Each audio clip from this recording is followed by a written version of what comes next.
ಆಕಾಶವಾಣಿ ಕಾನೂನು ಅರಿವಿನ ಕಾರ್ಯಕ್ರಮ ಸರಣಿ ನ್ಯಾಯವಾಣಿ. ಸಹಯೋಗ ನ್ಯಾಯ ಸಂಸ್ಥೆ.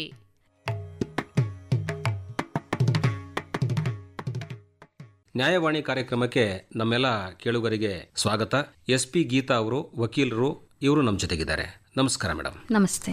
ಇವತ್ತಿನ ಕಾರ್ಯಕ್ರಮದಲ್ಲಿ ವರದಕ್ಷಿಣೆಗಾಗಿ ಒತ್ತಾಯ ಮಾಡ್ತಿರ್ತಾರೆ, ವರದಕ್ಷಿಣೆಗಾಗಿ ಸಾಕಷ್ಟು ದೂರುಗಳಿವೆ, ವರದಕ್ಷಿಣೆಗಾಗಿ ಸಾಕಷ್ಟು ಸಾವು ನೋವುಗಳಾಗಿವೆ. ಈ ಬಗ್ಗೆ ನಾವು ದಿನನಿತ್ಯ ನೋಡ್ತಾ ಇದ್ದೇವೆ.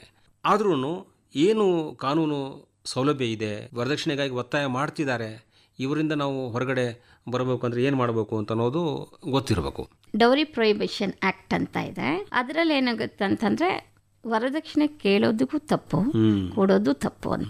ಈಗ ನನ್ನ ಮದುವೆ ನಡೀತಾ ಇದೆ, ನನ್ನ ಮದುವೆ ನಡೀತಾರಂಥ ಸಂದರ್ಭದಲ್ಲಿ ಗಂಡನ ಮನೆ ಕೊಡೋರು ಇಷ್ಟು ವರದಕ್ಷಿಣೆ ಕೊಡಿ ಅಂತ ಕೇಳ್ತಿದ್ದಾರೆ, ಮತ್ತು ಡಿಮ್ಯಾಂಡ್ ಮಾಡ್ತಿದ್ದಾರೆ. ಅದನ್ನು ಪೂರೈಸಲಿಕ್ಕೆ ನಮಗಾಗಲ್ಲ, ಮತ್ತು ಇದು ಕಾನೂನು ಪ್ರಕಾರನೂ ತಪ್ಪಿರೋದ್ರಿಂದ ಅವ್ರು ಕೇಳ್ತಾ ಇರೋದು ತಪ್ಪು ಅಂತ ನಾವು ದೂರನ್ನು ಕೊಡ್ಬೋದು. ಅಕಸ್ಮಾತ್ ಇಂಥದ್ದೇನಾರ ಮಾಡಕ್ ಹೋದ್ರೆ ಅದಕ್ಕೆ ಕಾನೂನು ಇದೆ ಅಂತ ಹೇಳಿದ್ರಲ್ಲ, ಡೌರಿ ಪ್ರೊಹಿಬಿಷನ್ ಆಕ್ಟ್, ವರದಕ್ಷಿಣೆ ನಿಷೇಧ ಕಾಯ್ದೆ 1961 ಅಲ್ವಾ?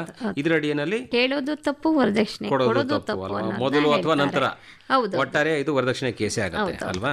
ಈಗ ಒಂದು ಪೊಲೀಸ್ ಸ್ಟೇಷನ್ಗೆ ಹೋಗ್ತೀವಿ ನಾವು ಈ ಸಂಬಂಧವಾಗಿ. ಹೇಗೆ ಅಂದ್ರೆ ನೀನು ಮದುವೆ ಮುಂಚೆ ನೀವು ವರದಕ್ಷಿಣೆ ಕೇಳ್ತಾ ಇದ್ದಾರೆ ಅಂತ ಹೇಳಿದ್ರೆ, ಅದರಲ್ಲಿ ನಾವು 3 and 4 ಆಕ್ಟ್ ಅಡಿನಲ್ಲಿ ನಾವು ಡೌರಿ ಪ್ರೊಹಿಬಿಷನ್ ಆಕ್ಟ್ ಅಡಿನಲ್ಲಿ ನಾವು ಒಂದು ಕೇಸನ್ನು ದಾಖಲು ಮಾಡ್ಬೋದು. ಒಂದು ವೇಳೆ ಮದುವೆ ಆಯ್ತು ಅಂತಾನೆ ಅಂತ ಇಟ್ಕೊಳ್ಳಿ, ಆಗ ನಮ್ಗೆ ಅಲ್ಲಿ ಮದುವೆ ಆದ್ಮೇಲೆ ನಮ್ಗೆ ವರದಕ್ಷಿಣೆ ಕಿರುಕುಳ ಕೊಟ್ರೆ ಅದು ಬೇರೆ ಕೇಸು, ಅದು ಬೇರೆ ಆಗತ್ತೆ. ಯಾಕೆಂದ್ರೆ ಆಗ ಸಹ ನಾವು 498A ಅನ್ನೋ ಒಂದು ಸೆಕ್ಷನ್ ನಲ್ಲಿ ಅವರು ಒಂದು ಕೇಸನ್ನ ದಾಖಲು ಮಾಡ್ಕೊಳ್ತಾರೆ. ಮದುವೆ ಮುಂಚೆ ಒಂದು, ನಂತರ ಒಂದು ಅಂತ.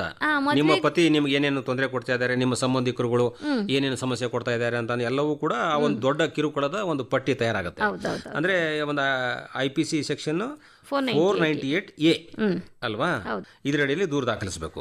ಈಗ ಕೌಟುಂಬಿಕ ಹಿಂಸಾಚಾರ ಅಂತಾನೆ ಬರುತ್ತೆ, ಬಹುಶಃ ಇದು ಡೊಮೆಸ್ಟಿಕ್ ವೈಲೆನ್ಸ್ ಅಲ್ಲಿ ಇದು ಕೂಡ ಒಂದು ಅಂಶ ಆಗ್ಬಿಡುತ್ತೆ. ಅದರಲ್ಲಿ ಈಗ ನಾವು IPC ಪ್ರಕಾರ ಹೋದಾಗ 498A ಅಂತ ಬರುತ್ತೆ, ಅದನ್ನ CC ಅನ್ನೋದು ಆಗುತ್ತೆ.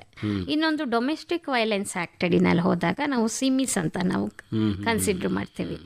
ಈಗ ನೀವು 498A ಹೋಗ್ಬೇಕು ಅಂದಾಗ ನೀವು ಪೊಲೀಸ್ ಸ್ಟೇಷನ್ಗೆ ದೂರನ್ನ ಕೊಡಬೇಕು. ಅದೇ ನಾವು ಡೊಮೆಸ್ಟಿಕ್ ವೈಲೆನ್ಸ್ ಆಕ್ಟ್ ಅಡಿನಲ್ಲಿ ಹೋದಾಗ ಡೈರೆಕ್ಟ್ ಆಗಿ ಕೋರ್ಟಿಗೆ ಬರಬಹುದು. ಈ ವ್ಯತ್ಯಾಸ ನಮ್ಮ ಜನರಿಗೆ ಗೊತ್ತಿರಬೇಕು ಅಂತ. ಒಟ್ಟಾರೆ ಈ ವರದಕ್ಷಿಣೆ ಅಂತ ಅನ್ನೋದು ಬಹಳ ಒಂದು ದೊಡ್ಡ ಪಿಡುಗು.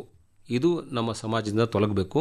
ಅದರಿಂದ ಪಾರಾಗಲಿಕ್ಕೆ ಲವ್ ಮ್ಯಾರೇಜ್ಗಳು, ಅಂತರ್ಜಾತಿ ವಿವಾಹಗಳು ಎಲ್ಲವೂ ಆಗ್ತಾ ಇದ್ದಾವೆ. ಅಲ್ಲಿ ವರದಕ್ಷಿಣೆ ವಿಚಾರ ಬರಲ್ಲ.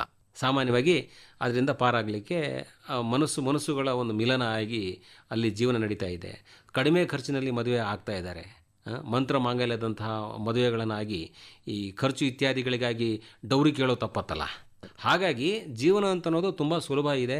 ಯಾರ್ದೋ ದುಡ್ಡು ಇಸ್ಕೊಂಡು ಬಂದು ಎಲ್ಲೋ ಧಾಮ್ದು ಮದುವೆ ಮಾಡಿ ಖರ್ಚು ಮಾಡಿ ಡೌರಿ ತಗೊಂಡ್ರು ಅಂತ ಅನಿಸೋದಕ್ಕಿಂತ ಬೇರೆ ಬೇರೆ ಮಾರ್ಗಗಳ ಮೂಲಕವಾಗಿ ನಾವು ಈ ಒಂದು ಪಿಡುಗಿನಿಂದ ದೂರ ಆಗಬಹುದು ಅಂತ ನನ್ನ ಅನಿಸಿಕೆ. ತಾವು ವರದಕ್ಷಿಣೆ ವಿಚಾರದಲ್ಲಿ ಏನೇನು ಕಾನೂನು ಮೂಲಕವಾಗಿ ಶಿಕ್ಷೆಗಳಿವೆ ಮತ್ತು ಅದರಿಂದ ತಪ್ಪಿಸ್ಕೊಳ್ಬೇಕಾದ್ರೆ ಏನೇನು ಮಾಡಬೇಕಾಗತ್ತೆ ಮತ್ತು ಯಾವ ಕಾಯ್ದೆ ಮೂಲಕವಾಗಿ ಏನೇನು ಕ್ರಮಗಳನ್ನು ಜರುಗಿಸಲಾಗತ್ತೆ ಅಂತ ನಾವು ಮಾಹಿತಿಯನ್ನು ಕೊಟ್ಟಿದ್ದೀರಾ. ನಮ್ಮೆಲ್ಲ ಕೆಳಗರ ಪರವಾಗಿ ನಿಮಗೆ ಧನ್ಯವಾದಗಳು. ನಮಸ್ಕಾರ. ನಮಸ್ತೆ. ಇದುವರೆಗೆ ನ್ಯಾಯವಾಣಿ ಕಾನೂನು ಅರಿವಿನ ಕಾರ್ಯಕ್ರಮ ಸರಣಿ ಕೇಳಿದಿರಿ. ಸಹಯೋಗ ನ್ಯಾಯ ಸಂಸ್ಥೆ. ಕಾನೂನು ಮಾಹಿತಿಗಾಗಿ kannada.nya.org ವೆಬ್ಸೈಟ್ ಅನ್ನು ಅಥವಾ 965001081007 ವಾಟ್ಸ್ಆಪ್ ಸಂಖ್ಯೆಯನ್ನು ಸಂಪರ್ಕಿಸಬಹುದು.